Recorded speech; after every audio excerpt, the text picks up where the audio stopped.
Now, when it comes to baking, usually in a traditional workflow in the most common industries like the video game industry and the animation industry, baking, you actually need a couple of things. No, number one, you're going to need a high poly version of your asset, or basically the most detailed version of your asset. No, so high poly, I don't really need to discuss anymore. Basically, high poly, it's as the name itself. That's I don't know, pretty self-explanatory na yan, no? So next, you're also going to need your low poly version of that asset, or basically the retopologized asset of your high poly asset, no? So it's going to have the same form as your high poly asset, just maybe downgrade lang tayo sa details, but there should be enough geometry to actually cope dun sa ano natin to cope with the amount of details sa ating high poly asset. And then lastly are the texture maps for your high poly asset. Now traditionally in a common workflow, especially sa mga video games, no, when they're creating characters or mga game assets, they usually start off with sculpting, no? So pala nauuna palagi yung high poly asset natin. So that you can already scratch that out. And then after magawa na yung high poly asset, usually diretso na agad siya sa texturing, no? So in depende sa software nila, pwedeng sa Blender, pwedeng diretso na sila sa texture paint, or kapag sa ZBrush, doon na sila pwedeng mag-i-texture yung mismong mga ano nila, no? Mga assets nila. So at that point, you're already getting the textures itself. Then makukuha mo na kagad yung ano nyo, yung diffuse map nyo, yung roughness map nyo, etc., etc., all the other maps natin. Now, when sa process naman ng ating ng baking, we're basically taking information from the high poly asset, and we're basically going to give it to the low poly asset, no? So this is what optimization is, no? At least a part of 3D optimization. So when it comes to baking, like I said, no, we're basically transferring data from the high poly asset into our low poly asset. Basically, we're going to mimic every single thing na meron doon sa ating high poly asset, the details, the colors, everything na nandun, yung roughness, metalness, etc. And we're gonna put it everything dito sa ating low poly asset. But siguro I think you can already know them. There's going to be a drastic difference, no? But that's where the texture maps actually come into play. With the process of baking, we're actually, since we are, like I said, we are going to bring the data from the high poly asset into our low poly asset, we're actually giving the illusion of detail. Specifically, lalo na sa paggamit natin ng mga normal maps, no? So, as discussed before in some module 6, normal maps actually gives the illusion of detail, or basically, we're trying to fool the viewer's eyes na it looks 3D modeled, it feels like it's 3D modeled, but when actually look closer, it's actually just plain old texture. Now, madalas na ginagamit yan sa mga video games, no? So, yun, gamit na gamit doon. Sa animation, yes, nagagamit din natin yun, and in most cases sa mga commercial renders, just because we can actually save the processing time sa pag-render natin, ano? Kasi hindi na no longer need na natin kailangan i-process yung high geometry natin from the high poly asset, because like I said, we're going to be using our low poly asset to try and mimic what we have sa ating high poly asset. Now, starting off sa baking, it's actually pretty simple, no? In most softwares, meron silang already pre-built option to actually bake textures, no? So 3ds Max, that's also something that we have, including din sa Blender. So for now, we can actually start off muna sa 3ds Max, because compared natin sa Blender, 3ds Max is actually pretty quick, pretty simple, and as much as I don't want to compare between the two, in terms of quality, I would say Blender definitely has the upper hand when it comes to quality of texture maps that you're going to be getting as you bake your textures to your low poly asset. But again, it does the job pa rin naman, ano? So you can still use it if you want to. So let's get started. So like I said kanina, when it comes to baking, you need two versions of your asset. Ano? One's your high poly, and then one is your low poly. So I already have here an asset already. It's an NES controller, and what I have here, this one's the high poly material with all the assets, and roughness and metalness already attached to it, no? And then we have here is our low poly material, or I mean our low poly asset, no? So with our low poly asset, pretty important thing to remember before you actually start baking textures into your low poly assets, make sure na ano natin yan, no? Make sure na naka UV unwrap na tong ating low poly asset. Now this one, my low poly asset, after retopolization, I basically just retopologize everything dito sa high poly asset ko dito, no? So you can already see the drastic changes. So after that, after retopologizing, I just added a unwrap UVW modifier and I just simply quickly peeled it, no? So pretty basic lang yung ano natin dito. This is already the system generated na seams na binigay ni 3ds Max. So I didn't touch any of it. So just put an unwrap UVW modifier and then I just quick peeled everything, no? So now that we have our UV unwrap, no? So I mean, you don't need to do this. Of course, much better na you actually think about how you plan on UV unwrapping your object. But for this discussion, I'm actually just going to use the quick peel method lang na ginawa ni 3ds Max. So I'm just going to be using this. But traditionally, you might want to unwrap this one yourselves manually. Wag niyong gamitin yung ano natin, yung system generated na seams to 3ds Max now, because most of the time it's going to be bad and you're gonna get some deformities, no? So you don't really want that, no? But for now, for this discussion, we'll just use this because it's a pretty simple object, no? So after UV unwrapping, you're basically already done naman na, no? And like I said, ang kailangan we really only need here is our high poly asset, no, including the textures, no. So when I open my editor, you can already see I already have a material set up for it, no. I only have a diffuse map and a grunge map for the roughness and metalness map. Now yung grunge map natin, that's basically just normal roughness material lang yun. So yung mga grunge natin yun, most like mga smudge na type of deal. So I'm going to just showcase what it looks like. So tingnan natin sa high quality. So that's what my roughness material looks like. So this one's it.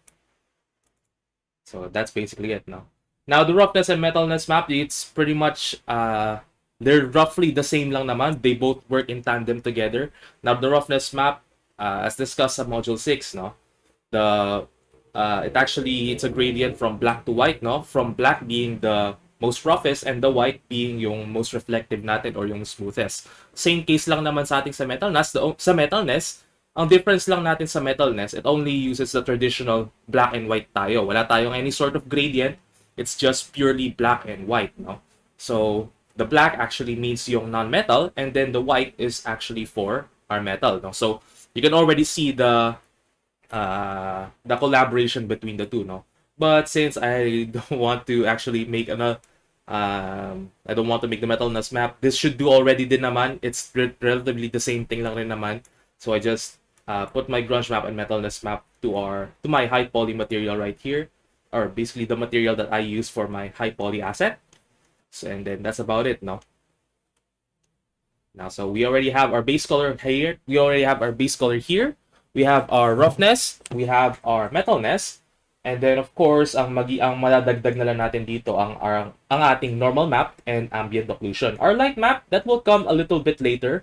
So for now, we're going to start with the first 5, no? So we have our albedo or our color map, roughness map, metalness map, normal map, and our AO map or yung ambient occlusion natin.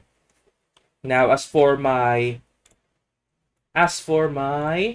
low poly material, or the material I use for my low poly, this is basically just it, no? It's just a simple physical material. You don't really need to. Actually, if you want to, pwedeng hindi nyo lalagyan because once you start making your textures, you already have the option to create a new material to automatically link this to it, no? So that's still what we're going to do, but for now, so I can see already the difference, no? I'm going to add a material to this controller. So don't mind this lang muna kasi hindi na naman to magagamit sa huli, no? gagamitin natin yung mga bagong materials natin na i-bake natin. So I'm just gonna minimize these parts. And then let's start baking. Now, to actually start baking, let me just close this one out.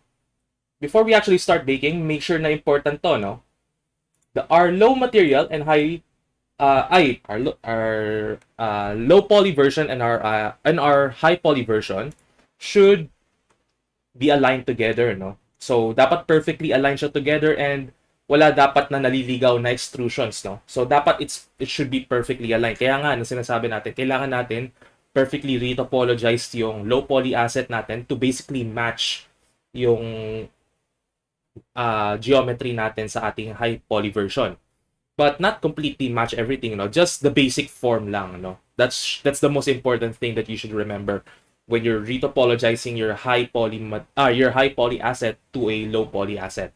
So once it's aligned na, we can actually start baking, and make sure then na hindi naka-high tong high poly natin. Both versions should be active sa ating scene before we start baking. So, ang gagawin natin, to actually start baking, we can actually go dito sa ating rendering tab, dito sa ating rendering menu, dito sa ating menu bar, dito sa rendering button natin dito. Select natin rendering, and then we're going to select bake to texture. So, select natin yan. And then this will open up, no? Now, I already have tested some things here. So, delete ko lang to. I don't really need this one since we're going to be starting new. Now, I misclicked. Okay, teka. This one, delete ko lang to. I accidentally delete my high poly version. So, okay. Now, we have here our bake to texture window, no? Now, as you can already see dito sa ating left side, we already know what we need to add, ano? So, yung first 5 natin, we have yung color natin, our metalness, our roughness, normal, and then ang ating AO, where is it? Ito, AO, ambient occlusion. Now, pero as you notice, as I select, wala tayong hindi nag-active tong add maps natin to selected objects. That's because kailangan natin i-select muna yung mga yung objects natin na pagbe-bakean natin. So, ang target natin dito is yung low poly material or yung low poly version natin, no? So, doon natin ilalagay itong mga maps natin. Doon natin i-bake itong mga maps natin. So, select ko lang dito yung low poly version ko, low poly asset ko dito.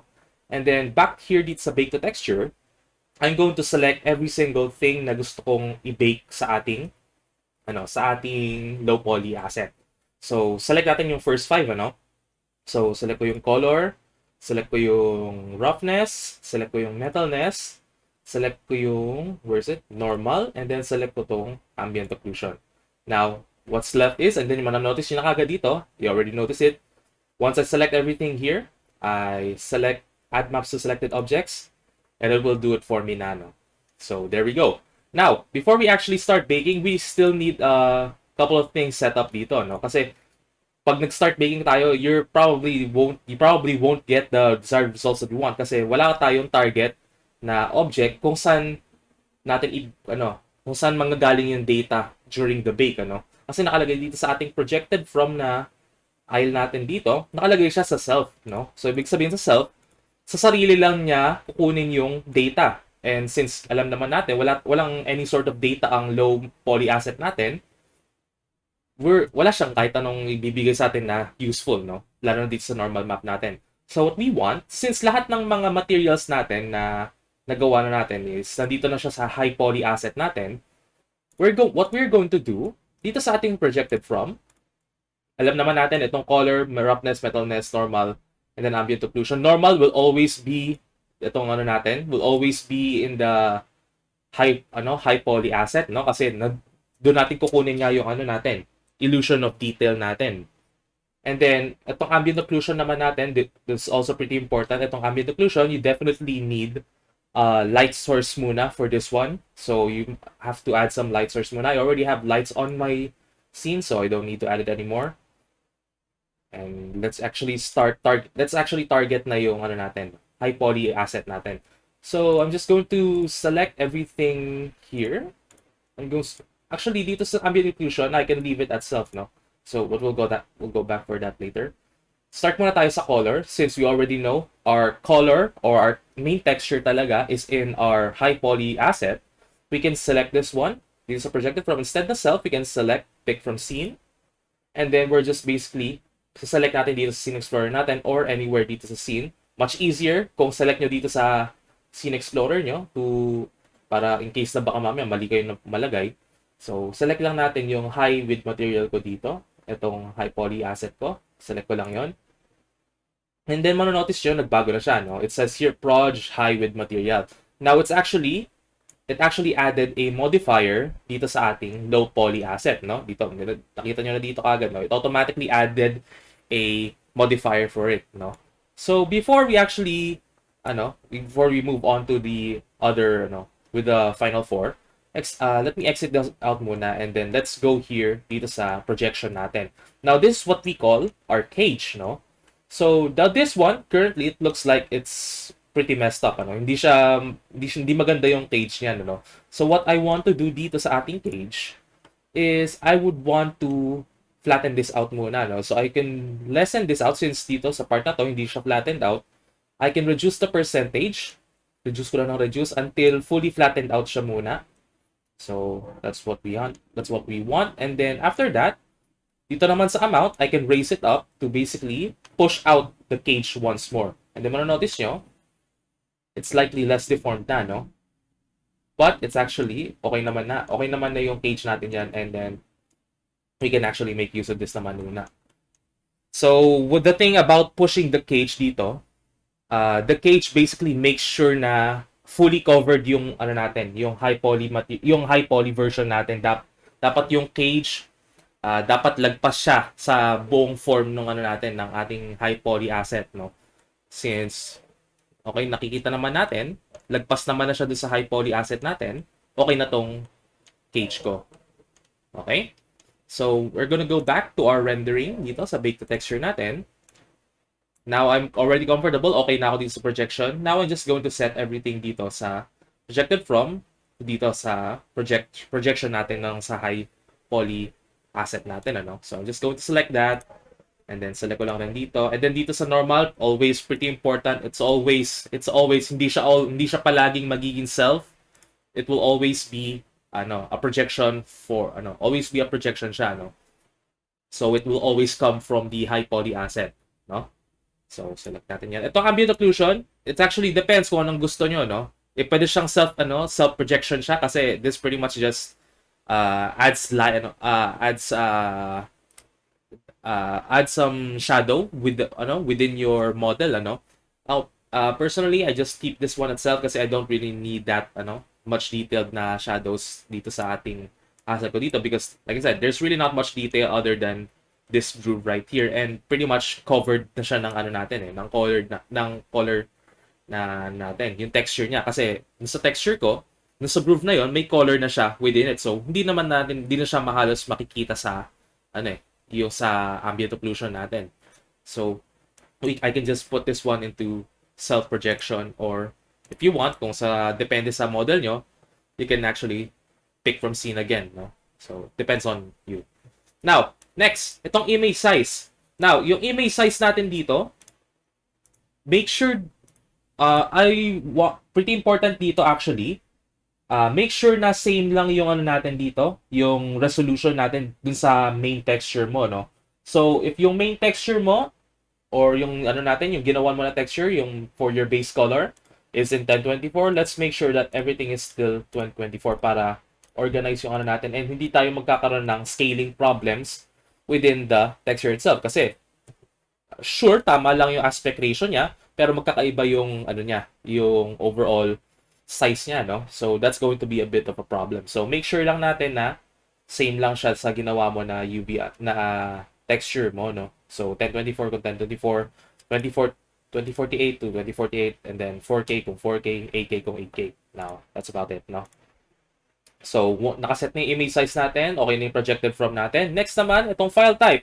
Ito, you can actually pick one kung anong gusto nyo dito. Kung gusto nyo JPEG, sure, go ahead. But I just usually leave this one alone. I just, let it be PNG all the time, no? So, no problem ako doon. Now, next, finally, itong output natin, no?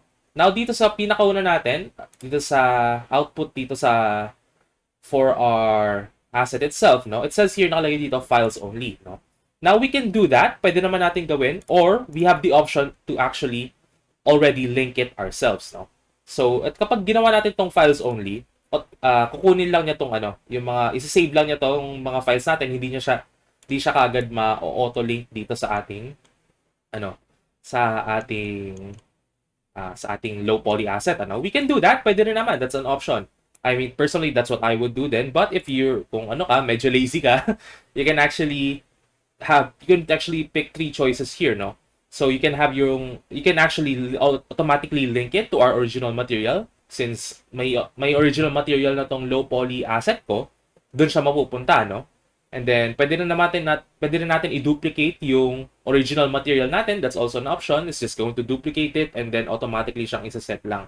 Or we can create a new material. Now for this one, since pretty minimum lang naman yung natin, yung mga maps lang natin, let's just use a new material for this one, and maybe let's make it a PBR metal/rough material, no? Para well suited na kagad siya dito, no? And then para magamit nga natin tong ambient occlusion. So, lagay lang natin to, gawin natin create new material. And then we're ma-open tong material map browser natin, and then we're just going to select PBR material metal/rough. Select that, and then okay. And then after that, dito sa ating sa ating mga outputs for each map file, syempre, nakalagay pa rin dito, file only pa rin, no? So that's going to be a bit of a problem kasi nakalagay file only lang, ibig sabihin, isa-save lang niya as a file, no? So we don't want that.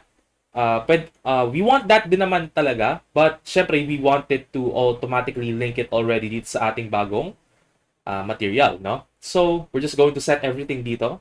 So dito sa color, we have our base color. Next is roughness, lagay natin sa roughness. Metalness, lagay natin sa metalness. Normal, lagay natin sa normal map. And then ambient occlusion dito sa ating AO map. So that's it. We're basically done naman na. Last thing na lang, we're going to bake.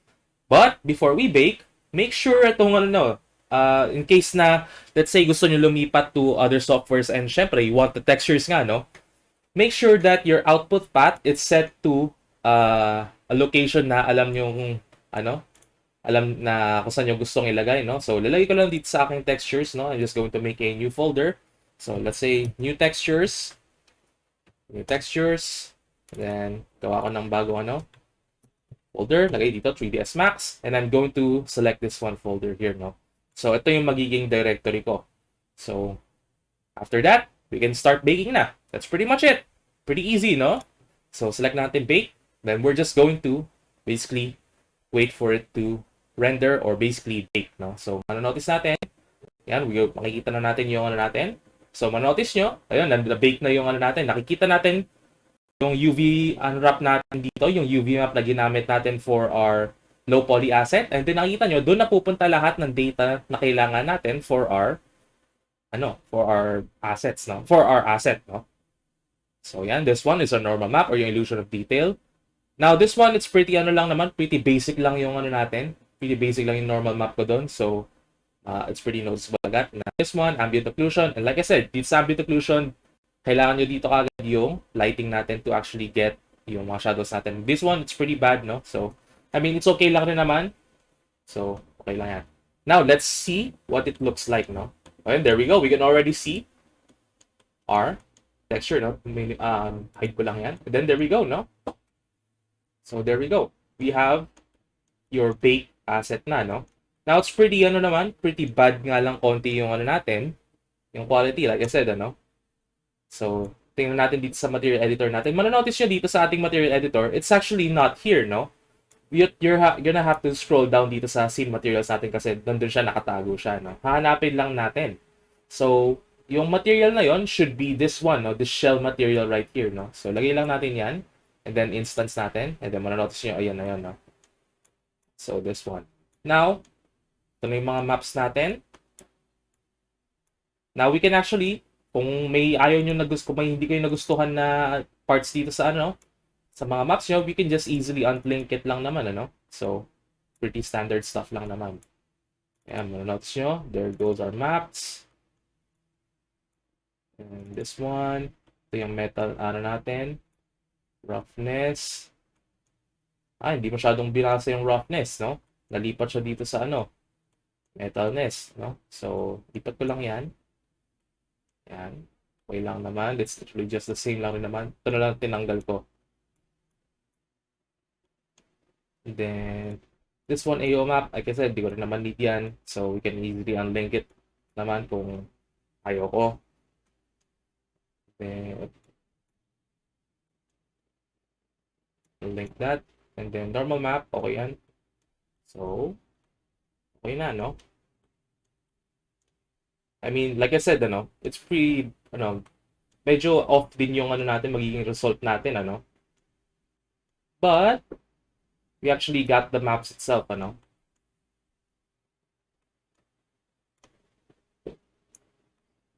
So, yun, kuha natin yung ating, ano, yung diffuse map. So, that's good. Next one, kunin natin tong roughness map natin. Okay lang yan. Let's try, ano, gawin naman natin siguro, lipat natin siya dito sa ating, ano, physical material, no? So, original material. So, I'm just going to remove everything here. And then, tanggalin ko tong baked material. Like that. Tanggalin ko na tong shell material. I don't need that. Pabalik tayo dito sa physical material ko. Going to link that dito again. And then, dito ko na ililipat yung mga materials ko, no?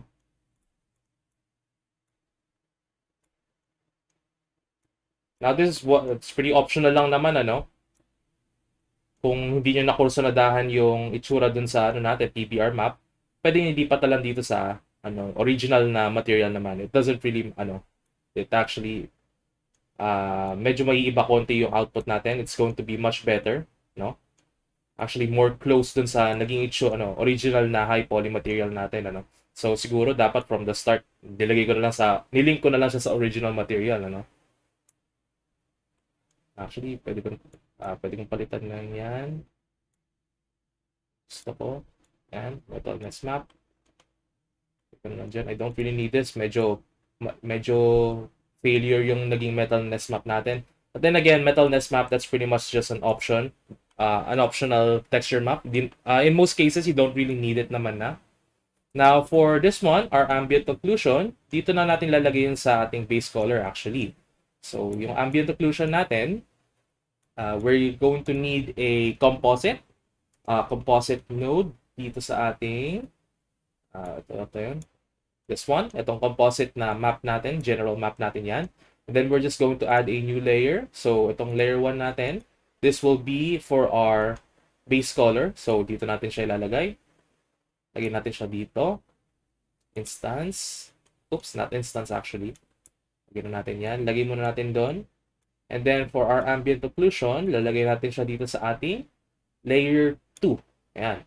And then dito sa layer 2, just to make it look it better, no? So, layer 2, lagay natin siya sa multiply. And then, itong composite material, itong composite node natin, lalagay naman natin siya sa ating base color map. So, yun. Okay na. Maset na yung ating stuff. Now, last na lang tong ating normal. So, itong normal, lagay natin siya dito sa ating pop map. So, yan. Okay na. Pretty drastic change siya, no? Drastic difference, no? Compared kanina sa PBR, no? So, probably should have done that naman na kanina. Should have probably just linked it to the original material, no? So, I'm just going to delete that. I don't really need it. So, yan. So, duplicate natin tong high poly material natin. Then, duplicate din natin to buttons para makita natin. So, this one, and then I'm gonna move it over here. Then, tingnan natin, no? I'm also going to duplicate this here para tingnan natin kung pareho lang naging itsura. Nakuha ba natin lahat ng gusto natin? Yung roughness, nakuha ba natin? Yung grunge map natin, nakuha ba natin? There we go. So, pretty similar, di ba, no? Pretty similar lang. So, dito sa ating sa map natin, sa original map natin dito, roughness map natin, it works the same lang rin naman, ano? So, the black ones shouldn't reflect yung ano natin, shouldn't reflect yung light natin, and then the white ones or yung smooth parts natin dito should reflect the light, no? So, it works, no? Like dito sa ating high poly material, no? Medyo magiging drastic yung difference talaga natin. That's normal lang naman, ano? So, yan. It's literally just the same lang naman, ano? So, that's baking dito sa 3ds Max, no? Now, what's left naman na is ang ating light map. But actually, before we do that, no? Let's try to add an ambient occlusion din dito sa ating plane, ano? So, let's try to do it again. Ambient occlusion naman. Ambient occlusion lang. Solo lang natin tong ano natin, plane natin. So, select ko lang itong plane. Punta ako sa rendering. Punta ako bake to texture. Now, this one, hindi ko na need to. So, I can just delete this one. Hindi ko na need yan. I just need this one, ambient occlusion. And while my plane or my platform is still selected, I select this ambient occlusion and then I add map to selected objects. And then this one, self-projection rin naman siya, no? So, it doesn't really matter. So, self-project lang naman siya. So, self-project shadows. Ito lang halos makikita natin. And then, image size, 1024. And then, this one, lagyan na lang natin sa original material, no? And then, for ambient occlusion, fine. Lagay muna natin siya sa base color. Lagyan na lang natin siya sa base color, no? So, let's bake it. Now, for this one, I didn't really have the need to actually, unwrap it. Okay, so, this was a problem na ito. Sa mga bad things na kay 3ds Max na, manonotice yung mamaya with Blender, it doesn't actually do it, no? So, that's going to be one option na you might not have dito sa 3ds Max compared natin sa Blender, na once we actually bake an AO map dito sa ating platform dito, you're already going to see the desired result that you want, no? Magkakaroon tayo makukuha natin tong part natin dito, itong shadow na to, no?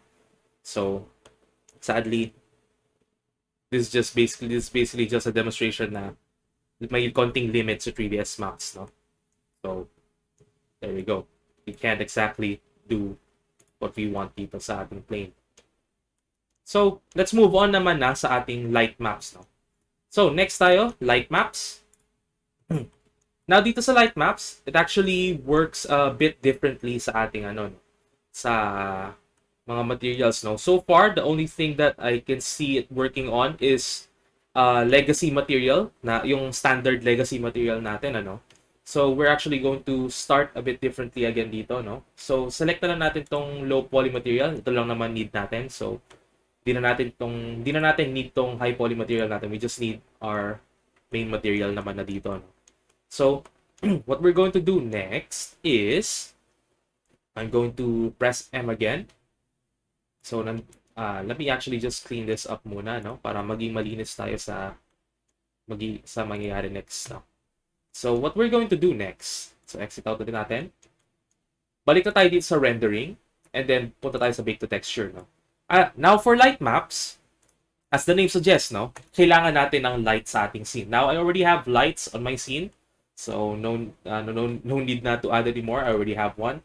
So, ang gagawin lang natin, dito sa ating bake to texture, you don't see it just yet, ano? Under siya dito sa more bake elements natin, and under siya ng Arnold, no? You're just going to find lighting. There we go.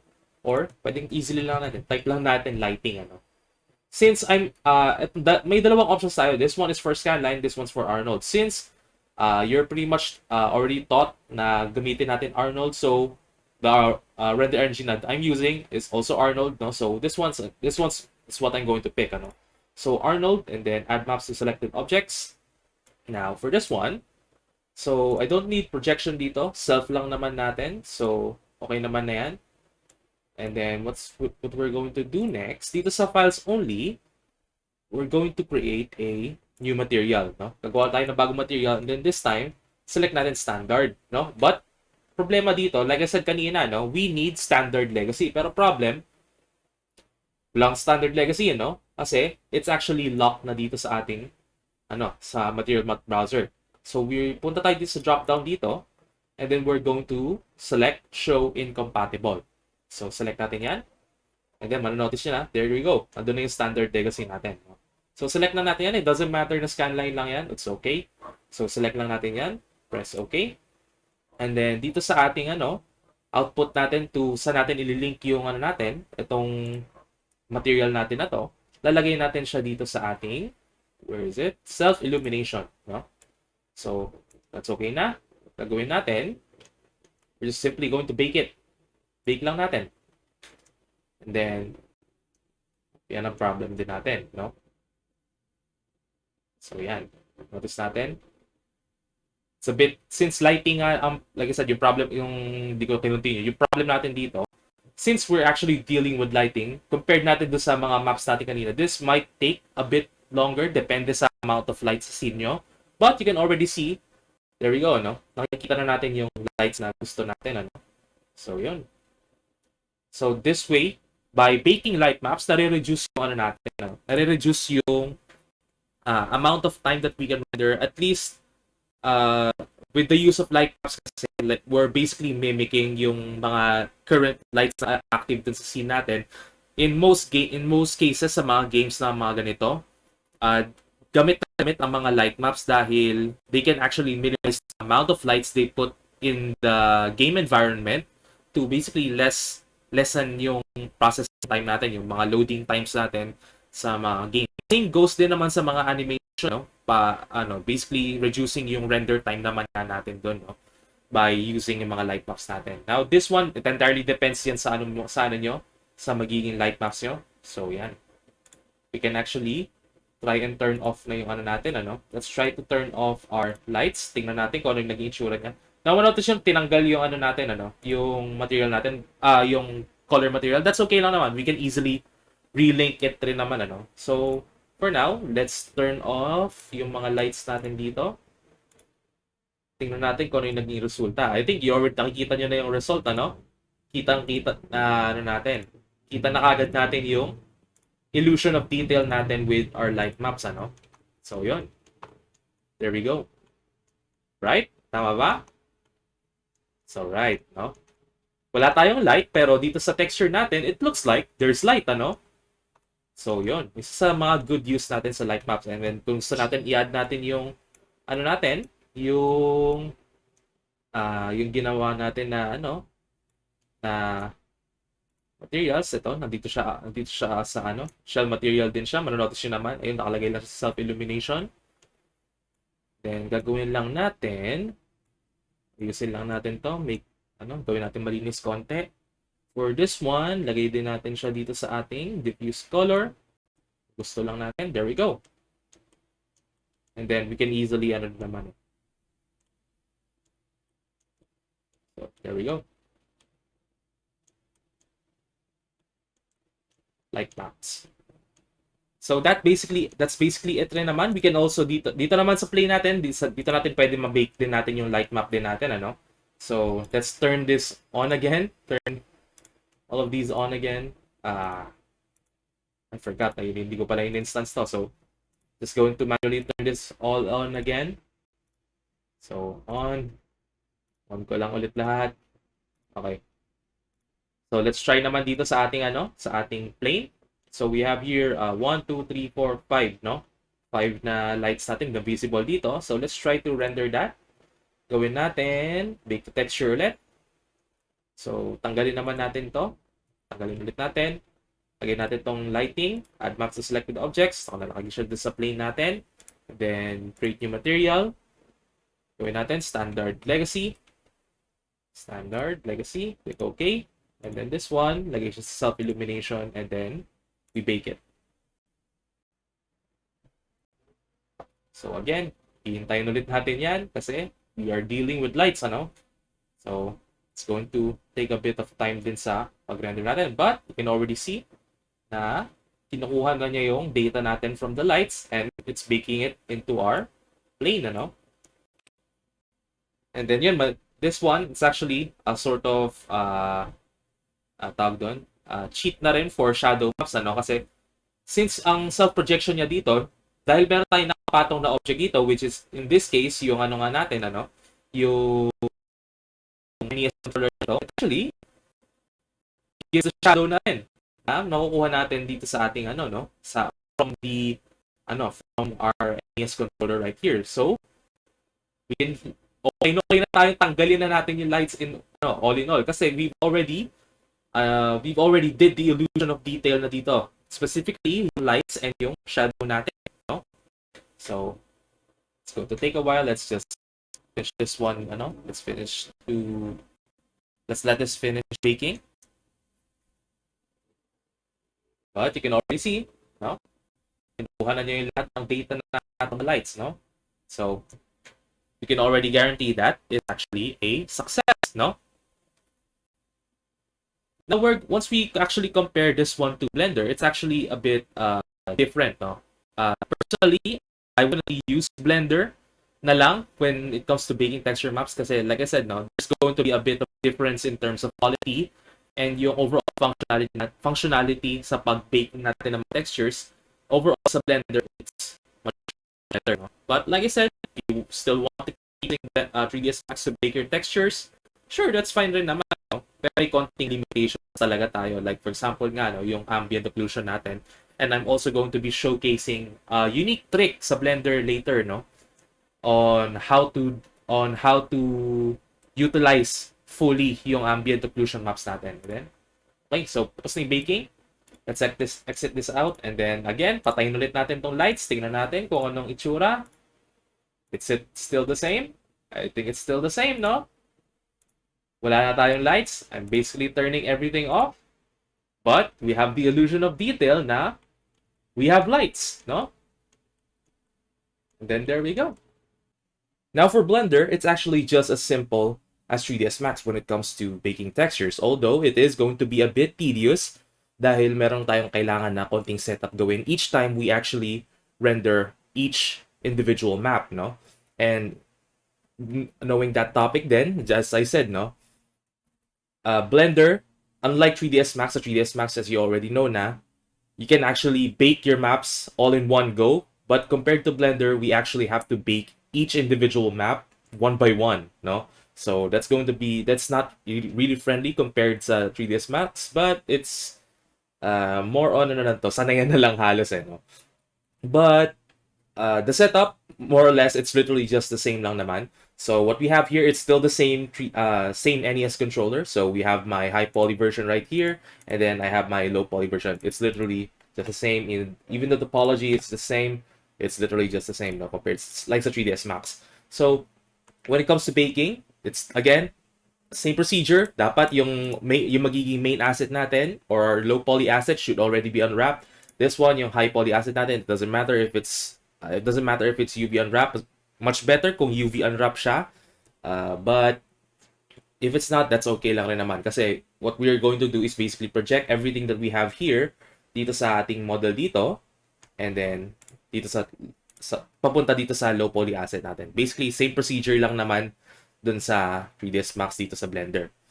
Only difference is, number one, is yung limitations kung saan tayo pwede mag-bake, Because as you can see, dito each time you see dito sa natin, sa mga properties natin, if you try to look for it, wala kayong makikita na baking option dahil nakalagay itong render engine natin sa EV, So the bake to texture function only works for cycles, so kailangan lipat tayo sa cycles, I mean, at this point, why are you even still using EV? Cycles is way better.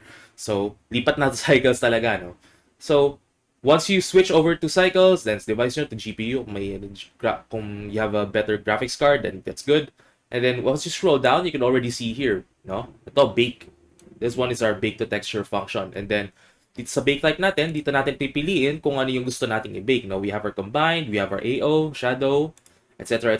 And then makikita nyo na yung diffuse, may emission, roughness, etc. But as you can already see, meron tayong mga kulang, or mga wala na bake type tayo compare natin sa 3ds Max. Specifically, wala tayong metalness, wala tayong lighting. So those are the two missing bake types dito sa Blender. But don't worry, it's pretty simple lang naman. It's pretty simple to actually make do we're basically just going to, when it comes to baking those two maps, yung Metalness natin and then yung light maps natin, for the Metalness, we're actually going to change it to one of the empty types na hindi empty bake types natin dito na hindi naman natin magagamit. Like, for example, siguro M8, pwede natin ilagay doon. And then for light maps, it's actually pretty hidden in a sort of weird way. But for light maps, gagamitin natin yung combined, ano? So, we'll get to that later, no? So, let's actually start na muna with the first 5 na muna natin. Our color, roughness, metalness, normal, and our AO. Mamaya na natin yung light. And let's get to it na, no? So, first of all, we're basically going to do the same procedure as we did sa natin 3ds Max, ano? So, what we have here dito sa high poly asset ko, I already have the textures that I have. I have yung texture natin, yung base color niya, albedo niya. And then, what I have here dito sa metallic and then sa roughness, this is just a basic procedural na, na roughness and metallic na map. I'm going to repeat that later para malaman nyo kung paano yung gumawa ng basic na procedural na grunge map, no? Like this one right here. You can already see the effects on it, no? Yung procedural metal map natin, it's already there. And then yung roughness nga natin, kaya nagkakaroon tayo ng mga patches of reflectivity dito sa natin, no? Sa model.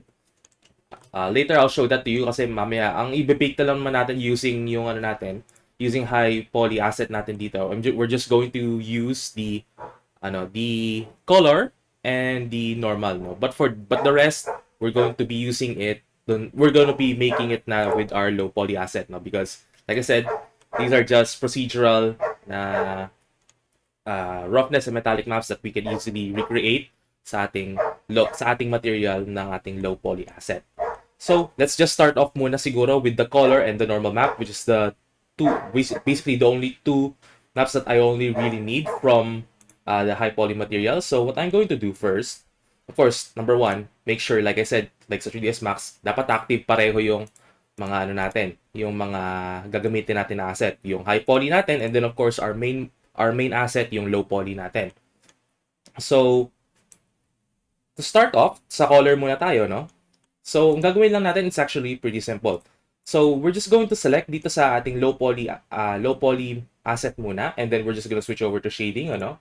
So, normally dito kayo sa layout, pupunta lang tayo sa shading. So, we can do that naman na. And then to actually give yourselves an easier time, usually maging ibang viewport tong nandito. So, ang gawin nyo dito, you can actually switch over to UV editor. So, yan. Switch over to that. And then, dito nyo na makikita yung mga bake texture maps nyo. Okay? So, what we're going to do next is actually we're going to add a image texture. So, we're gonna press Shift A and then type in image texture. Lagyan natin dyan. And then dito sa image texture, we're actually going to click New. And then we're just gonna name this one since uunahin na muna natin yung color map natin. Let's just name it base color. So press lang natin OK, 1024 by 1024. Again, same deal as before, no? Same deal as before sa 3ds Max na if you stuck with your main texture as 1024, just use 1024 all throughout your entire model, no? So for since the 1024 yung gamit ko na na texture for the high poly asset, I'm just going to remain it at 1024. And then, wala na kayong kailangan galawin dyan. Itong color space, mamaya gagalawin natin yan because may pretty important stuff na tayo kailangan tandahan dito sa color space as we are baking our texture maps. Now, para makita na natin yung instant result na agad natin, we can just actually link it na dito sa base color natin. Currently, magiging black lang siya, but that's okay because like I said, we're going to be baking the texture from my high poly asset to our low poly asset, no? So to actually start baking, we're going to when it comes to baking from one asset to another, this is pretty important, ano? So first, before you start baking data from your high poly asset to your low, first select muna natin yung high poly asset natin, and then we're going to select yung low natin by press and holding control and then left click. Okay? So repeat ko, high muna and then hold control and then left click dun sa low natin. So basically selecting both objects, no?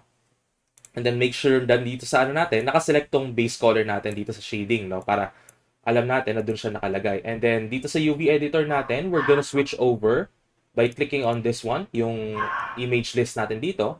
And then we're going to select our base color to make it our active image texture dito sa ating ano, no? Our active image map dito sa ating UV editor. So when that's done, punta naman tayo dito sa ating render properties. This one, yung camera icon natin dito. And then pretty important to ang initial setup lang natin dito, yung when it comes to rendering here, you might want to lower your samples kasi by default nakalagay ito sa around 4K ata, 4K samples na to. But since we are just rendering images dito or rendering textures, you can just make do with either 10 to 20 samples. It should give you a pretty clean na render result naman na, no? So once that's set na, we're gonna move on here dito sa bake. And then specifically for ano natin, since we are going to be using another our high poly asset and bake its data into our low poly asset, let's make sure na nakaselect muna tong selected to active din, no? Before we start baking. So nakalagay na tong selected to active. Itong extrusion na to, by default nakalagay siya sa 0. But usually, kung perfectly aligned naman na siya dito sa atin, sa ating, like for example, this one, itong high poly asset sa low poly asset, usually 0.1 na, okay na ako dyan. But if you think na it's not going to be enough, you can bump it up to 1 meter, or I think 1 meter it's a bit too much, but usually 0.1 should do the trick naman na. Or if you want, you can make a cage. You might want to make you might want to make a box right here and then duplicate that, no? Or actually, you're gonna want to duplicate your low poly asset first, no? Yung pagbe-bakean natin, and then you're basically going to turn that into a cage by clicking this one and then click nyo na tong cage object natin, and then you're going to select that duplicated low poly asset. But I'm not going to use that because sometimes it's not going to be, it's not going to be functioning correctly. So stick na lang ako dito sa extrusion, or basically ito yung push na function natin from 3ds Max, no? So 0.1, again, this should do well enough naman na. Okay? So once that's everything set naman na, next naman dito natin sa color management. Now this one, it's actually pretty important din, lalo na if we're going to be baking our roughness and metallic or our metallic maps, no? That basically that involves gray gradients, no? So we don't really exactly want very prominent gray gradients sa ating maps.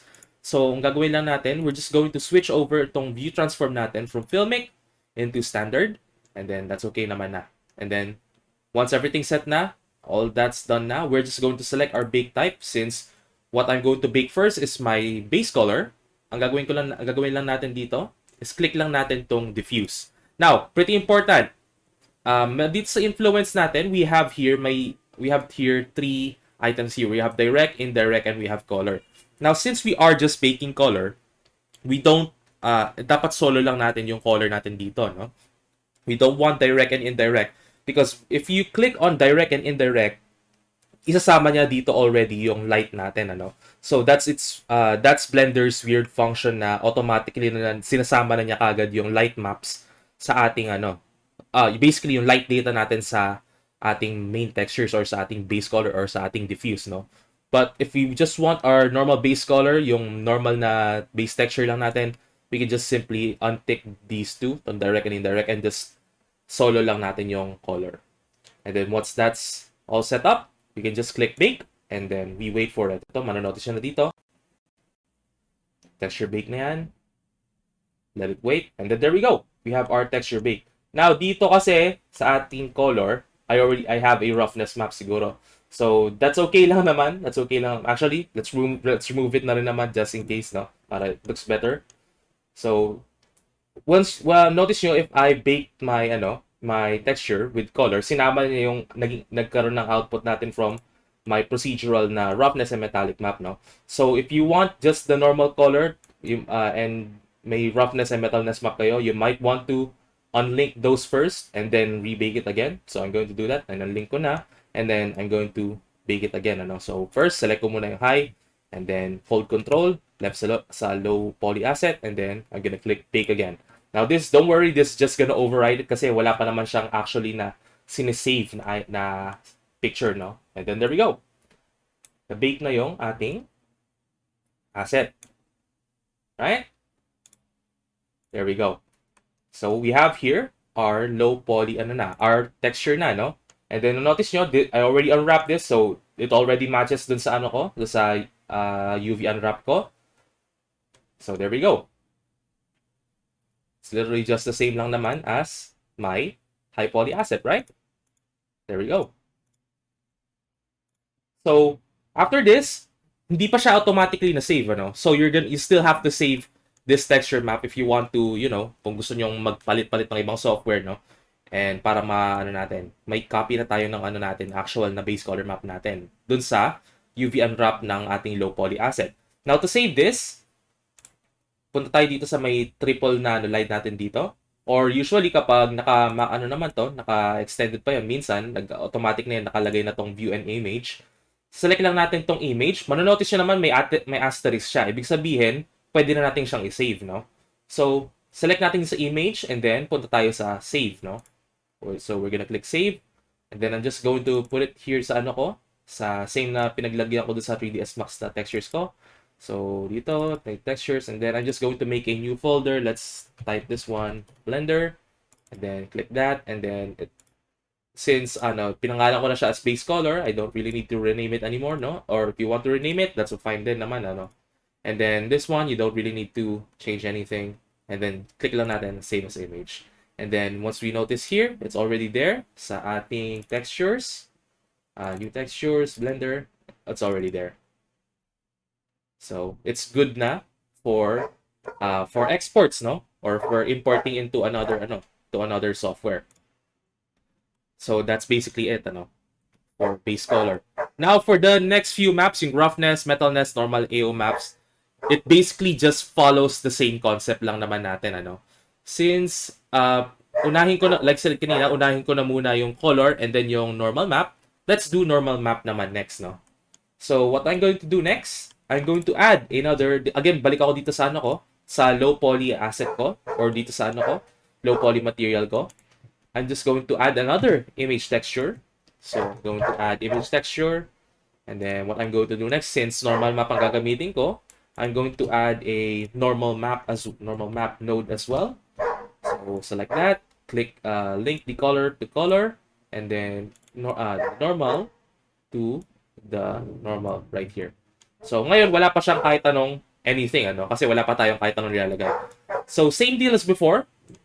I'm going to create a new image texture. So select lang natin yan, and then we're going to name it normal. So again, I'm not going to change anything. It's still 1024 by 1024. So I'm just going to click OK. Now color space, we can also leave it as sRGB. We don't really need to change that for now, no? So once that's done, what we're going to do next is balik tayo dito sa ating UV editor, click yung image list natin, and then this time we're going to select yung normal natin. It says to make it our active, and then we're just going to select this one just to make sure na it is our active na shader node, no? So next, same deal as before, no? So select lang natin yung high poly asset natin first, and then control left click sa ating low poly, and then balik tayo dito sa ating render properties right here, and then change natin yung bake type natin into normal. Since like I said kanina, we are dealing with two assets right here. So make sure naka-select tong selected to active natin, and then may sapat na extrusion na siya, no? So once that's all done, click bake lang ulit natin, no? So let's just click bake, and then we wait for it. And then there we go. There is our normal map na, no? So let's see what it looks like sa ating sa ating Blender, which I failed to showcase din kanina kung yung effect, no? But I think at this point naman na you already know what it looks like naman na, no? But compared not to 3ds Max, if you try to bake it there, it's definitely not gonna be as this good compared natin sa compared natin sa 3ds Max. This is so much better sa Blender because you can actually already see yung drastic effect ng normal map natin, So let's compare it here. This is the high poly asset, and then this is our low poly asset with the normal map. So very, very big difference, no? Very, very big difference in terms of quality. And then there we go. And then once that's done, let's just save it. So clicking on this image and then save. Since I already have it named as normal, I can just save it as is. And then there we go. Meron na tayong color and we have our normal map na. So that's about it for those two maps.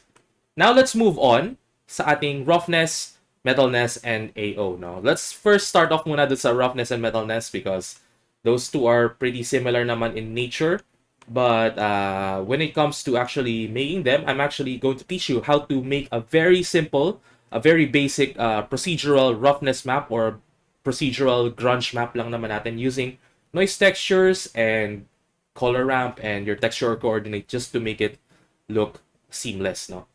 So for this, for roughness and metalness, we're just going to do it here na lang sa ating sa ating low poly material. We have no need anymore for this one right here. I could still use this one, but it's still completely up to you, no? So, but personally, since we don't really need it anymore, I'm just going to stick with the low poly asset naman na to create my procedural roughness and metalness. Now, this is actually pretty simple. The only thing you need to create a procedural roughness map, which is the super easiest one to do, we're going to Shift A and then we're going to add a simple noise texture. And then what next we're going to add is a color ramp to basically control the amount of noise that we have sa ating roughness map. And then what we're going to have next is our texture coordinate just to make it look seamless kung in case man nagkakaroon tayo ng deformities in between sa mga seams natin, So this is pretty simple. You only need these three. For metalness naman, you only need these two lang naman, no? Because we can actually use the same texture coordinate for this one. So I'm just going to duplicate the noise texture and the color ramp. I'm just going to highlight these two and then Shift D and then do that. And then this one, I'm just going to put it down there. And then for this one, this is how you link it. So this one, I'm going to use this one for my metallics, and then this one is for my roughness. No? So select ko muna tong color ramp for my roughness. I'm going to add the color to my roughness parameter here, and then for my noise texture, I'm going to link the factor parameter into the factor of our color ramp, and then for the texture coordinate, just to make it look seamless, I'm going to put the object parameter here into the vector parameter of my noise texture. Now, same deal dito sa ating metallic. It's literally just the same deal. And only difference lang itong color ramp naman natin, we're going to put it here sa ating metallic just to see the results that we have, So, the basic controls of this one, there you can already see its effects, no? So, currently, there's not much reflectivity because we haven't really adjusted any of the color ramps yet, So, unahin ko muna dito sa roughness to actually see the drastic changes. So, as you scroll natin dito, itong black natin, color stock natin dito, as you scroll towards sa ating white, lumalaki yung yung reflective na area natin, So, as you can notice that, actually, let me remove this one first para makita nyo ng mas malinis. So, yan. Notice nyo? There we go. And then, kapag nilapit naman natin tong white natin dito sa ating sa ating black, nagiging rough yung ating roughness map, So, this is basically, dito natin pinapalit yung 0 to 1 value natin. So, what I usually do for this one, I add another color stop right here in the middle, and then I play around with this one, And then, instead, for my roughness map, to actually use a full black one, I'm going to change its shade a bit more to a more slightly darker gray lang na area to add a bit more uniqueness sa roughness natin, So I can actually start playing around with this one first to just create my roughness map. Then I think I'm sort of okay with this one. I think masyadong natin. So this one, I think I'm going to change its color a bit to a bit more darker to actually get a bit more reflectivity pa. And then I think I'm satisfied with this roughness material muna. I'm satisfied with this grunge map for now. Now, Dito naman sa noise texture naman natin, this is what's going to change the overall look of your crunch map, no, or your roughness map, yung overall na distortions natin dito, no. So what I usually do with this one, I change this one to 4D to have a bit more uniqueness, and we can actually have this W parameter natin. This one is basically your seed for the noise texture, no? So by seed already, I think some of you already may know that the seed actually gives you the randomness that you want sa ating noise, no? And as you can see, as I bump it up, nagbabago yung ano natin, yung itsura ng noise texture natin. So I'm just going to set it to what I like. I think this one right here is what I want. And then for the scale, this is going to be the size of your noise. If you just bring that down, lumalaki yung itsura natin. And then if I bring it up, liliit yung mga noise natin. So I'm just gonna put it somewhere right here in the middle. Not too big, not too small din naman. Okay, so I'm going to set at 3.3. Now detail, I'll always max it out to 15 para maging smooth yung itsura ng ating ng ating noise texture, yung mga lining natin doon. So 15, that's okay naman na, no? And then I think that's about it. I'm pretty satisfied with this one. Now for my metallic texture, for my metallic map, it's for this one, let's try to link it first, try to make it. Tingnan natin kung ano maging itsura niyan with our current metallic map. Currently, since ang ano natin, ang current value natin is 0 to 1, I can still use this one naman na, no? I can still use it one because I think it looks sort of nice naman na. As you can already see the difference with the metallic, my procedural metallic map with and without one. So very big difference, no? So what I can do if I want to actually match it dito sa atin, I can do it rin naman. But when it comes to metallic dito sa ating ano ko, sa procedural metallic map ko, I would sort of try to replicate it but not fully replicate it, no? So I want it to be slightly similar, no, but not fully similar.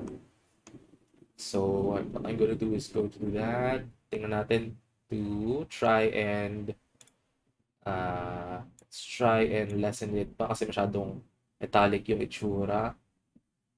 So let's bump it up here. I think masyadong metal pa rin itsura, no? Okay, I think masyado nga. Okay, I think that should be good enough. Okay, that should be good enough. And then for this one, I can still stick it to 3D. No, I don't really mind. Pwede ko rin lagay sa 4D if I want to. But for now, I don't really want to do any changes on this one. I'm just going to leave this as is, just to see the big difference between the two. Now, I think that this should be okay naman na. It looks like a dirty old metallic na NES controller. So that's all good na for now, no? So let's actually start baking. Now, when it comes to baking roughness maps and metallic maps, roughness, it's pretty easy because you already have it here. Pero sa metalness, medyo malilito tayo konti because wala tayong any sort of metallic na bake type dito sa ating bake type na selection. So unahin muna natin yung roughness natin. Since gamit na natin is just one singular object, isa lang naman na gamit natin halos, we can actually deselect na tong selected to active natin, We don't really need that anymore because we don't have any we only have one asset that we're using, to bake our roughness maps right here. So what I'm going to do next, same deal as before, no? So I'm going to make a image texture. So I'm gonna do that, and then I'm going to duplicate this para for my metallic map naman, So for this one, I'm going to create new. I'm going to name it roughness, and then for this one, name natin to metallic, no? So name that metallic. Now this is pretty important before you start baking roughness and metallic maps, or basically any of these parts right here, starting from subsurface until emission strength, or until transmission pala, not emission strength, until transmission roughness lang naman. As you can see here, dito sa ating principal BSD hef, meron tayong mga color code natin, We have we have yellows, we have grays, and then we have purple, Now, these actually have meaning. Now, kung yellow yan, ibig sabihin, pwede natin gamitin sa color space is RGB when it comes to our image textures. Same goes din sa ating purple. Now, the only difference sa mga gray na color codes natin dito sa Principal BSDF, ang color space na most specific na gusto nila is non-color, no? So that's what we're going to do. Before you start baking, for roughness and metallic, since part siya ng color code natin dyan is gray siya, kailangan natin iset yung color space natin nila to non-color. So select natin yan, non-color, and then to non-color, and then we're good. So, unahin na muna natin yung roughness, no? Unahin na muna natin yung roughness. So, tatanggalin ko muna tong metallic just in case lang. Baka mamaya makuha niya bigla. So, kunin muna natin tong roughness and then make sure, take note natin kung ano yung current na itsura nito sa ating ano, no? Sa ating low poly asset, ano? So, punta ulit tayo sa UV editor and then lipat naman ako to roughness to make it active. And then just to make sure na talagang active siya, select din natin dito sa ating shader graph yung roughness na image texture natin, and then dito sa bake type, we're going to select our roughness naman na, no? Make sure na it's selected, yung low poly asset natin selected with the procedural roughness or with the roughness map that you have. So select natin yan, and then we're just going to simply click bake. So it's baking, and then there we go. So there we go, that's our roughness map, no? So what we're going to do next, tingnan natin kung pareho lang siya, no? So, I'm going to unlink this one. And then, remember kung ano yung itsura nun, ha? And then, punta tayo dito sa color ng ating roughness map and then lagay natin sa roughness. It's still the same, no? So, it's baked perfectly na, no? It's baked what, ano? Our procedural map, pwede na natin tanggalin to. Itong procedural na roughness natin, pwede na natin tanggalin yan because we have no more need for it, no? We no longer have any need for it because we already have our image texture for it, no? So from these three nodes to just this one simple node, no? Napalesa natin yung data natin for our material. So what we're going to do next na lang na is image and then save na natin yung roughness natin and then save as image natin. There we go. Now, paano naman sa metallic? Because like I said, there's no bake type for your metallic map dito, no? So what we can do actually, we can actually replace one of these bake types right here for just to bake our metallic map, ano. So emission, I can actually replace it sa roughness din naman natin and then bake it there. Pwede rin naman yan, or pwedeng since kung may nakalig na tayo, medyo mahal tayo sa organization, we can just pick on whatever it's yung hindi naman natin magagamit, no. So personally, either roughness, I'm going to pick emit din, ano. So I'm going to pick emit sa bake type natin, and then of course, I'm going to link my color, my procedural na metallic map into the emission, no. So lagay natin dun yan. So currently, dun yung naging itsura natin. That is our metallic map. So okay na yan. What we're going to do next, dito sa UV editor, lagay naman natin to from roughness into our metallic, no. And then make sure na nakaselect yung metallic natin before we bake. Now, what we're going to do next, it's all done naman na since it's all in one asset. I'm just going to click bake. And then we wait for it to bake.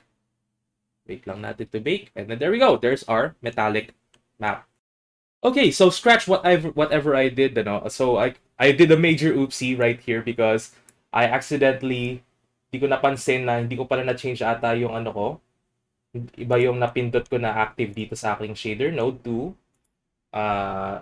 basically bake where my metallic is, no? So if you can rewind yung past footage natin, manonood siya dito, yung na-bake natin this part right here, itong metallic ko dito, does not, nakalagay siya dun sa roughness natin, no? So I accidentally overwritten it, so that's my bad, no? But as you can see, I already rebaked it. Only this time, only difference lang na ginawa ko dito sa ating bake type. Instead na sa emulsion ko nilagay ko na lang siya sa roughness. So because like I said, pwede naman interchangeable, no? So it's literally just the same lang rin naman. So I'm just going to do it again. So lagay ko siya sa roughness and then make sure this time nakaselect ako sa metallic. No, oh wait, not that. So accidentally unlink that and then lagay ko dito sa roughness. Make sure na nakalagay itong metallic and then make sure din na eto, notice siya dito dito sa roughness ko. And this is what my roughness should look like, no? So and notice when you rewind back sa footage, iba yung nakalagay dito sa roughness ko because I accidentally overwritten it, and then this one should be my metallic, no? So, what I'm going to do next, again, it's pretty simple. Make sure na nakaselect na ako, make sure na tama lahat naka-selection natin, nakalagay ako sa metallic, sa UV editor, nakalagay ako sa metallic, and then, instead na emission na nilagay ko, just put it here in sa roughness, para just to make sure everything's working correctly. Most of the time, it's going to work sa roughness natin. But sa emission din, sa emit, it also works din naman, but sometimes, I guess, you make mistakes, like what I did, no? So, I just put it back dito sa bake types for my roughness. This is the same procedural na nako sa metallic map ko. This is still the same. Wala akong ginalaw dyan. And then, I'm going to bake it na. So, make sure select on metallic. And then, I'm going to bake it again. And then, there we go. No, it's already there, no? Kaya, tsurang walang nangyari. But, again, it's like there, no? Then, let's make sure na tama yung nakalagay natin. Let's check my roughness. Yep, it's still the same, no? So, ito yung dati pa rin natin. And then, I can easily unlink this naman na. And then, I go back here, dito sa ating, not there. Ayun, no? Sa emission natin.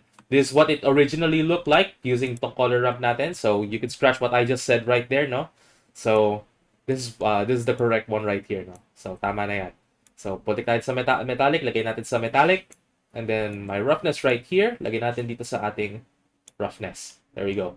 So, that's how you bake your metallic maps, So I can delete that one, and then there we go. Na-reduce na natin yung amount of nodes that we have here dito sa shader graph natin, So again, recap when it comes to metallic, if you're using a procedural map for your metallic map, pwede nating ilagay na lang natin sa roughness just to make sure na it works perfectly, and then image texture, make sure naka-active yung image texture where the metallic image should be, and then sa UV editor, also make sure na nakalagay siya sa metallic na image texture natin para in case baka mamaya ma-overwrite like what I just did kanina. Di ko napansin siguro. So, yun. So, that's our once everything's set up na, your metallic node is your metallic image texture node is active, your UV editor is set to metallic. And then, bake type natin is roughness kasi doon natin lalagay yung yung procedural na metallic map natin dun sa roughness. Once that's all done, you can just click on bake and then you'll get your metallic map. Only thing left here is saving it, no? So, metallic, I just go to save as image that. Okay naman yan. And then, let's check na yung itsura natin yung list natin. Yung mga textures what we currently have. So, let me put it extra large. Yeah. So we have our base color, we have our metallic, we have our normal, and then we have our roughness. So what's next na lang is our ambient occlusion. Now you might think that baking ambient occlusion is pretty simple, because like it's pretty similar lang sa 3ds Max. You only really need is a light. But when it comes to baking ambient occlusion, yes, pwede na natin select nating ambient occlusion dito, pero may konting setup tayong kailangan gawin before we actually do our ambient occlusion. Because if we try to add an ambient occlusion node right here, so I'm going to add an ambient occlusion right here, and then I'm going to add a mix shader para magamit pa rin natin tong principal BSDF natin. For this one, I'm going to put my BSDF here. And then, tanggalin natin yan. Mix shader right here. And then, my AO right here. Lagay ko sa factor ng aking mix shader. Currently, wala kayong makikita any sort of. Kasi, usually, by this one already, you should already see an ambient occlusion right here. Pero currently, where these two objects connect, itong platform ko, tsaka itong yung controller ko, there's no any sort of shadow na nangyayari dito, So, paano natin gagawin yon?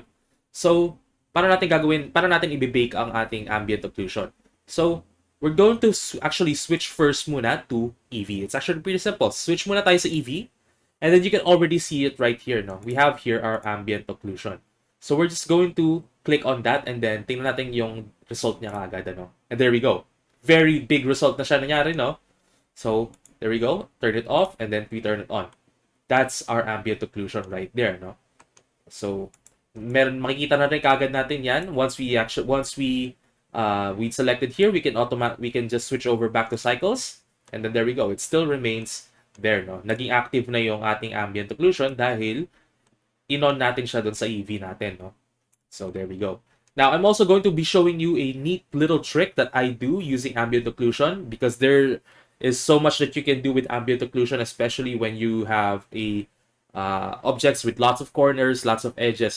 This is going to be one trick that you might want to do when it comes to detailing or adding additional textures sa assets nyo. No?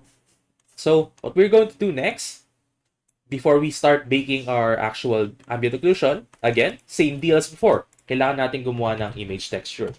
So, select natin yung image texture, and then we're going to click on new, and then let's name it AO na lang for ambient occlusion, and then click OK. Now, itong ano natin, kasi this one, it works a bit differently. Do we need to switch the color space to non-color? No, not really naman na, no? Kasi we're going to link it to the color parameter of our ambient occlusion. No? So no need to change it to non-color. Just stick it to sRGB. That should be fine naman na, no? Okay.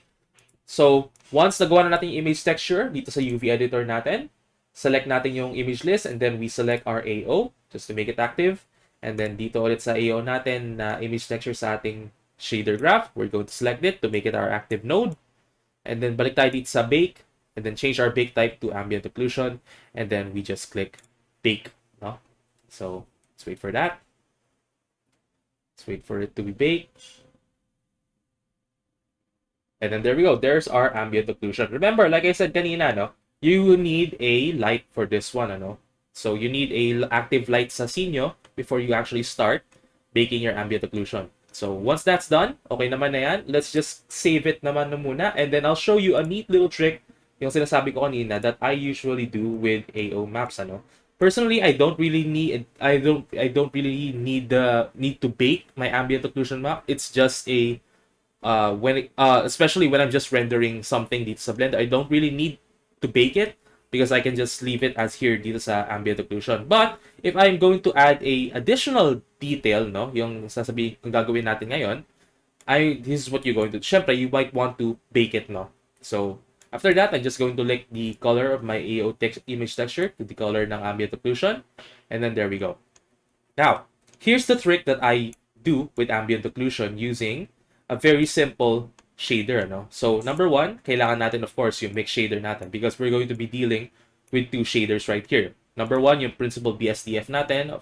And then, next natin, since nakalik na yung factor natin ng ambient occlusion dito sa ating mix shader, what we're going to add next is, what I usually do, is I'm going to add a diffuse BSDF. Now, this adds a lot of character to your ambient occlusion, or basically to your overall model. So what I'm going to do, I'm going to link this one to the top shader right here. And then, here's what's actually happening right here. Now, currently, notice nyo na wala yung black natin. Why? Because currently, it's color white, no? So let me just change that right up to black, and then you can already see, I think you can already know where I'm getting at right here, no? So, you can actually change the color of your ambient occlusion right here, no? So let's say I want to add a little bit of dirt na, no, makeshift dirt natin dito sa ating ambient occlusion, or pwede naman natin tong sort of rust na texture natin. So pwede natin yan. There we go, no? Nagkakaroon tayo ng kahit ng sort of makeshift dirt natin using a diffuse shader natin dito. And then we can actually add a bit of roughness dito kung gusto nyo, but I stick to normal lang naman natin dito. And then what I do next naman dito is in our ambient occlusion, I adjust the distance. See what happens when I actually adjust the distance for this one, for my ambient occlusion. As you can see, lumalakas yung strength niya, no? So lumalakas yung strength natin. So this one is actually in a case-to-case basis natin itong ambient occlusion natin. Usually this works best lalo na sa mga sa mga assets na may hard corners, hard edges natin, This works really well. This also can work as a sort of cheat way to actually make a fake light bounce ba. So this one, it's also one way to use it. So you can actually adjust yung distance natin. As you can already see, there's a bit of glow right there. Now you can add a couple of nodes here, but of course I want to let you guys have fun on that because there's going to be there's a different tons of nodes that you can add on dito sa ating diffuse BSDF and then dito sa ating ambient occlusion that actually change your output dramatically. But of course, I'm just going to share that na lang later on sa Facebook if I choose to do so, no? So, just check on sa Facebook na lang. So, there we go. That's our ambient occlusion, no? And one unique way to actually use it. Now, let's try it naman dito sa ating plane, ano? So, same deal as before. As you can already notice, balik tayo sa layout dito. As you can already notice, it already has a sort of ambient occlusion already to it. Wala pa pala kasi we have no ambient occlusion node to it nga pala, no? So, we're going to go back here sa shading natin. And then, currently, wala akong any sort of material for this one, ano? So, ito lang yung platform natin. So, where is my, ayun. So, ito lang yung pinaka-material lang niya. So, what I'm going to do, I'm going to add another image texture, and then, let's do the same thing here, no? So, I'm just going to add an image texture, and then, I'm going to, lagay natin AO2, and then, click natin yan, and then, we're also going to add an ambient occlusion node, and then, let's also add a mix shader. So, let's click on that. And then for this one, lagay natin to shader here. And then principal BSDF to right here. Ambient occlusion to not that one. This one, AO to the factor. And then this one, pwede natin i-link yan kung gusto natin. It's a color. And then let's start baking. So this one, we're going to be using the plane. And then remember, this time, select natin dito sa AO2. Dito sa AO2. And then render properties. Still at ambient occlusion, and then let's just click bake.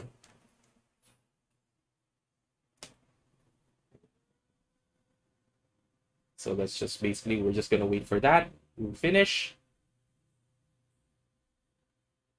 And there we go. So yun yung natin, yung ating AO map for the plane. And then manonotice nyo dito, meron tayong black na space natin dito. This basically our NES, ano? Our NES control. And then you can already see it already there, no? So let's just adjust the distance to sort of give a makeshift shadow natin dito. And then maybe let's give it a more darkish tint na ulit dito, no? So let's add another diffuse shader if I want to.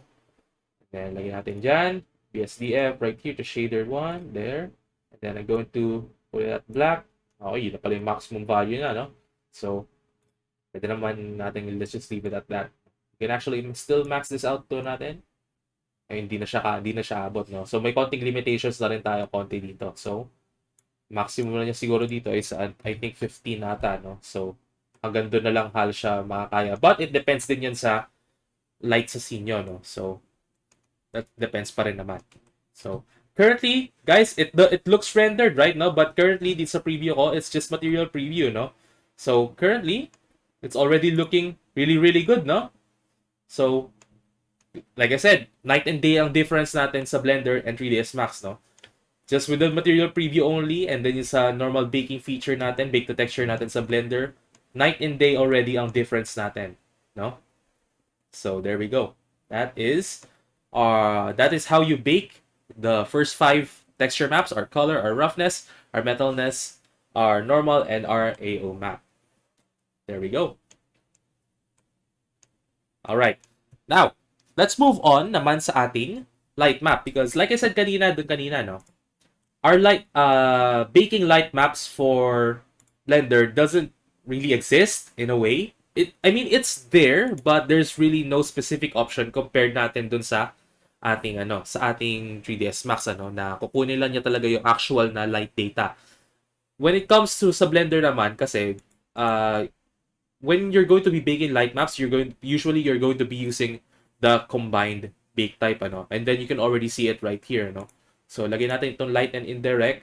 As much as pwede naman natin, we can just leave it to direct and indirect, but sadly it doesn't work like that, hindi niya kukunin lang yung light data, and regardless kailangan natin it's always active, so ang mangyayari dito, yung magiging bake output natin dito will always be a sort of base color na siya, texture siya, so mapupunta dito palagi yung natin, yung light property yung light data natin along with the actual color, so sadly there's no workaround for it currently as far as I know. So sadly, if you want to have your light data baked, sadly mapupunta siya palagi sa sa diffuse natin talaga, so once that's going to do, select lang natin yung yung asset na gusto natin i-bake, and then lagyan natin sa combined, and then we're just going to click on bake. Wait, no, before we bake, wait, before we forget, cancel ko yan, nalimutan natin. Because wala pa tayong nilalagay na any sort of image texture for this one, ano? So, we forgot, no? So, ang mangyayari dito, tatanggalin na muna natin tong base color natin. And then, what we're going to do next is we're going to add another image texture. And then this one is going to be light. Lagyan natin yan. Press OK. And then, fine, let's link it already para makita na agad natin yung effect, kung ano maging itsura. Currently, before we actually, let's take note muna kung ano yung itsura niya with the light on, ano. So, notice na natin, it's already pretty bright already compared natin siya dun sa ating, dun sa ating material preview kanina. It's already very bright, so take note of what it looks like currently, and then let's do a comparison later, no. So, for now, let's start baking na, no. So, select lang muna natin to active yung light natin. Our image list natin dito, let's set it to light para make sure na naandun yan. And then this one, light already. And then, select na yung low poly asset natin. And then, we start baking. And then, notice nyo na lang yung kung ano yung magiging itsura ng output natin sa ating light map, ano. Because like I said, diretso na ipapatong yung, yung light data sa ating diffuse natin. And then, like I said, there's currently no workaround with this one, ano. And then, there we go. So, there is our current light map, ano. So, and currently, we can actually already do this nga pala, no. Currently, nakalagay siya pala, no. We forgot, no. So, lagay muna natin yung base color muna natin. And then, let's actually, ipatong na natin, dapat nakapatong na siya dito sa ating, no. Kasi, kaya naging white siya dito because yung current na base color niya, that one, yung current base color natin sa Principal BSDF is white, ano. So, yun yung kinuha niya. I forgot na, nalimutan ko yan. Dapat hindi ko muna yan link. So, I'm going to link it back again and then I'm going to bake it again. Then, make sure lang natin. Going to, not that one. Make sure that. And then, let's bake it again and then see what happens now. So, let's start baking. Tayin lang natin.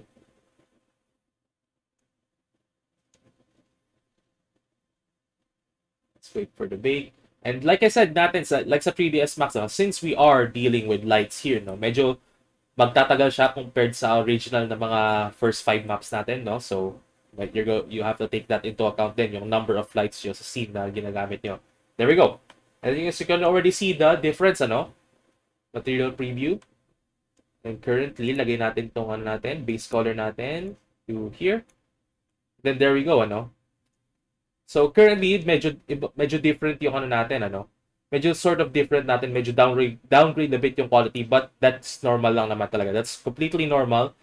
We can already ascertain na talaga na punta na dito yung light data natin. It's normal lang naman yun. Because like I said, it's not going to give you a full na buong light data talaga ng natin, ng lahat ng ating lights sa ating scene. It's just we're basically sorting we're basically just yes, tama nga na ilalagay natin yung light data natin into our texture, but since it's not a full na copy talaga, medyo downgrade yung a bit yung quality niya. But again, that's completely normal. And usually naman for this one, di naman notice yan halos unless for like this one right here. Currently nag-show siya ng light nga natin dito, no? Kasi yung light ko dito, it's having that sort of effect, no? So yun. Now we already know that it works, no? So, yan. Now, of course, you might want to place your light a bit differently compared to mine, ano? Syempre, our results will definitely be different from each other because for my scene right here, I'm just using the normal point light na binigay ni Blender as you on start, no? So, I didn't really do any sort of change. Ang binago ko lang dito is yung, from instead na point light, ginawa kong area light, no? So, yun lang naman ang difference. And then, once na-bake na yan, I mean, same deal as before. We'll just save it, no? And then there we go. Save lang natin. And then there we go. We have our full set maps right here. We have our 6 right here. And then sa 3ds Max, we have multiple, no? We have 1, 2, 3, 4, 5, 6. Itong roughness lang yung medyo naging fail lang dito sa ating sa ating 3ds Max, because it's going to be problematic just like that, But sa Blender, we have a complete set, no? We have our AO, we have our base color, we have our light, we have our metallic, we have our normal, and then we have our roughness, and it all worked perfectly, no? So, That's about it. That is baking textures. Now, lastly, meron pa tayong last two, no, based on dun sa module 6. We have our alpha maps and we have our displacement maps. Now, those two are actually just optional lang naman. Lalo na yung displacement, you don't really need it most of the time. And when it comes to alpha maps naman, sometimes you definitely need it, but it is a case-to-case scenario. It depends sa asset nyo. Usually, when it comes to alpha maps, they're basically dealing with transparent textures. So when that happens, ang mangyayari lang doon, wala siyang kahit anong option to actually make it sa ating softwares. No, we can't make our alpha maps sa 3ds Max nor sa ating Blender, no, because usually those, when you're going to be making alpha map, sa art programs yung nagagawin yan, no. Kasi most of the time when we are going to be importing transparent textures, no, like let's say a flower petal, let's say gagawa ka ng ng flower, and then you're going to be just using a texture for the actual flower petal, and then you just have a transparent background. Sometimes you will notice na yung transparent background natin, it doesn't exist there, no? It doesn't exist, no? Kasi ang mangyayari doon, once you imported your texture, magkakaroon tayo ng black na background dun sa petal na yon. So some softwares like 3ds Max and Blender, sometimes they don't recognize that, ano? So yun ang magiging purpose ni alpha map, no? So our alpha map is basically just a simple black and white na texture map lang natin. You should already have known this naman na sa ating sa ating module 6 discussion. And it's actually fairly simple to make, no? So you're just basically going to select the opacity of the texture na gusto nyong i-isolate, yung gusto nyong maging solo lang dun sa buong texture na yon, and then the rest, it's going to be completely black, ano. So just basically black and white. So the black basically represents yung transparency ng background, and then the white part is basically the texture that you want to isolate for said image, no, sa software na gagamitin mo. So, it's pretty important din na you actually make your alpha maps just in case lang naman na hindi basahin ng software yung transparency. But sometimes, in some software, sure, binabasa din nila yon. Like sa Unity, you don't really need to actually create an alpha map. But for 3ds Max and Blender, you might want to create an alpha map if you're going to be dealing with transparent textures, no? Like for example, you might want to create a flower petal or maybe a cape, yung sira-sira yung cape natin, or maybe a thin paper bag, no? May konting sira-sira din, may konting tears. So you might want to do that. Basically, medyo limitless yung natin, yung possibilities of what you can create, no? Using transparent textures, no? Yung may mga, basta may anything with transparency sa ating textures. Now, lastly, yung displacement map natin is also you can make it naman sa Blender and 3ds Max. I'm not entirely sure just yet, but sa Blender, yes, you can actually make a displacement map, but it works a bit differently because it does involve a bit of modeling, no?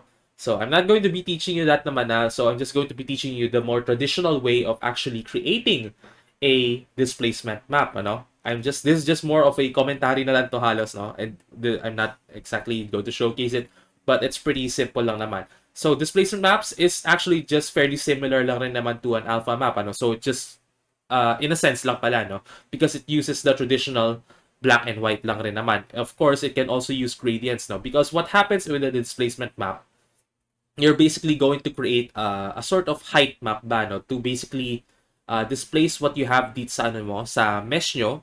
And then you're basically, what happens once you apply a displacement map, it extrudes the geometry that you currently have along with sa displacement map na yon. So what do I mean by that? So sa displacement maps, like I said, it uses black and white gradients, ano. So with black, that means it's going to be the lowest, ano. Just with the pure black, it's going to be the lowest amount or the lowest height sa sa mesh natin ngayon. And then for the white, it's going to be the tallest, no? Or yung pinakamataas na part or pinakamataas na amount na pwedeng mapuntahan using a displacement modifier. So it's already pretty basic. I don't really need to teach it anymore. If you're interested sa yun, you can just ask your instructor. But for my class, I don't really need to teach it anymore because it's fairly simple lang naman. And then you can easily get usually displacement maps Most of the time, you can usually it's usually used for making environments, no, for using mountains, for making ground, no, so those stuff like that, no. So when it comes to examples, here's what I can show you regarding an alpha map and a displacement map, no. So an alpha map, like I said kanina, no, it's a pretty basic na ano lang rin. It's traditional black and white lang talaga yon, no. It's always going to be black and white talaga. So for an alpha map, this is what it actually looks like, no. So this one right here, no. So ayan. So, yung white natin, nandun yung texture natin. So, basically, we're just going to select our texture, yung i-isolate natin na texture, and then we're just going to paint it over, paint it white. And then for the background, we just paint over a black one, no, para ma-recognize yung transparency. And as for our displacement maps, again, it also works as black and white rin naman. But most of the time, it's going to look like something like this, ano? So this is this is how displacement maps work, no? So you have your black that's going to be the lowest. This one is a infinite mountain height map. So this is basically just a normal terrain lang natin, normal mountain terrain natin. And then once you add a displacement modifier or sa case natin sa Blender, we just add a displacement na node natin sa ating shading to basically add that, no? So that's about it naman. But again, this should if you want to learn about this one, you can just ask your instructor for this one. Or if you want to learn it out of Blender, you can just ask me or Sir Kazumi for that one. So there we go. So that basically ends the demonstration for 3ds Max and Blender when it comes to baking textures. Thank you.